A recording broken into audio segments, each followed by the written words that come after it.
போஸ் தனியாளா நின்று நடத்தின ப்ரொடெஸ்ட் பத்தியும் போஸோட கட்ஸ பத்தியும் கேள்விப்பட்ட காந்தி போஸ் ரிலீஸ் ஆனதுக்கு அப்புறம் 1923ல அவரை ஆல் இந்தியா யூத் காங்கிரஸோட பிரசிடென்டாவும் பெங்கால் ஸ்டேட் காங்கிரஸோட செக்ரட்டரியாவும் எலெக்ட் பண்றாரு.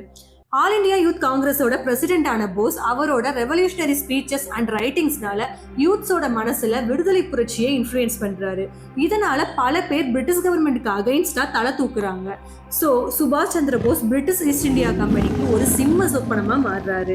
ஸோ அவர் வெளியே இருந்தா நமக்கு தலைவலிதான்னு நினைச்ச பிரிட்டிஷ் கவர்மெண்ட் 1925ல அவரை அரெஸ்ட் பண்ணி ஃபர்ஸ்ட் அலிப்பூர் சென்ட்ரல் ஜெயிலையும் அங்க இருந்து நார்தன் பெங்கால்ல இருக்க பெர்ஹாம்பூர் ஜெயில் அண்ட் அங்க இருந்து பர்மாவோட மண்டேலா பிரிசன்னு அவரை ஷிஃப்ட் பண்ணிக்கிட்டே இருக்காங்க.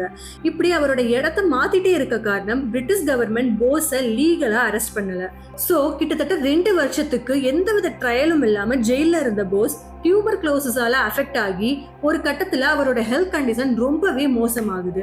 இதுக்கு மேல அவரை உள்ள வச்சிருந்தா அவரோட உயிருக்கு ஆபத்துன்னு யோசிச்ச பிரிட்டன் காப்ஸ் 1927ல அவரை ரிலீஸ் பண்றாங்க. வெளியே வந்ததும் டியூபர் குளோசிஸ்க்கு ட்ரீட்மெண்ட் எடுத்துக்கிட்ட போஸ் கொஞ்ச நாளுக்கு அப்புறம் மறுபடியும் நேஷனல் ஆக்டிவிட்டிஸை ஆரம்பிக்கிறாரு.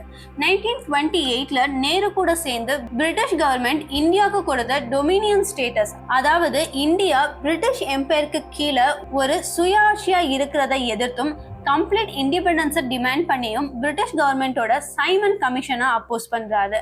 தென் காந்தி நடத்தின நம்ம குடியுரிமைக்கான ஒத்துழையாமை இயக்கத்துல கலந்துகிட்ட போஸ் மறுபடியும் அரெஸ்ட் ஆறாரு. அதுல இருந்து ஒரு வருஷத்துல, அதாவது 1930ல ரிலீஸ் ஆன போஸ் கல்கத்தாவோட மேயரா எலெக்ட் ஆறாரு. அந்த பாயிண்ட்ல போஸோட ஐடியாலஜி கம்ப்ளீட்டா சேஞ்ச் ஆகுது.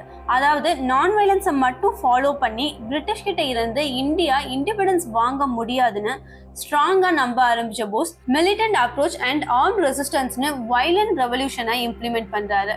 பட் சரியா அந்த நேரத்துல போஸ்க்கு மறுபடியும் டியூபர் குளோசிஸ் சிவியராக அவர் பிப்ரவரி 1933ல மெடிக்கல் ட்ரீட்மெண்ட்காக யூரோப்புக்கு போறாரு. மார்ச் 1933ல ஆஸ்திரியாவோட வியன்னாவை ரீச் பண்ண போஸ் கொஞ்ச நாள் அங்கேயே தங்கி ட்ரீட்மெண்ட் எடுத்துக்கிறாரு. அந்த ட்ரீட்மெண்ட் டைமை கூட வேஸ்ட் பண்ணாத போஸ் யூரோப்பியன் பாலிடிக்ஸை ஸ்டடி பண்றாரு.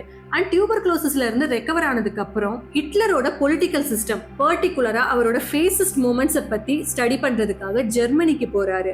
அண்ட் அங்க இருந்து கிளம்பி இட்டாலிக்கு போன போஸ் பெனிட்டோ முசோலினியை மீட் பண்ணி அவரோட அட்மினிஸ்ட்ரேட்டிவ் டிசிப்ளினை பத்தி தெரிஞ்சுக்கிறாரு.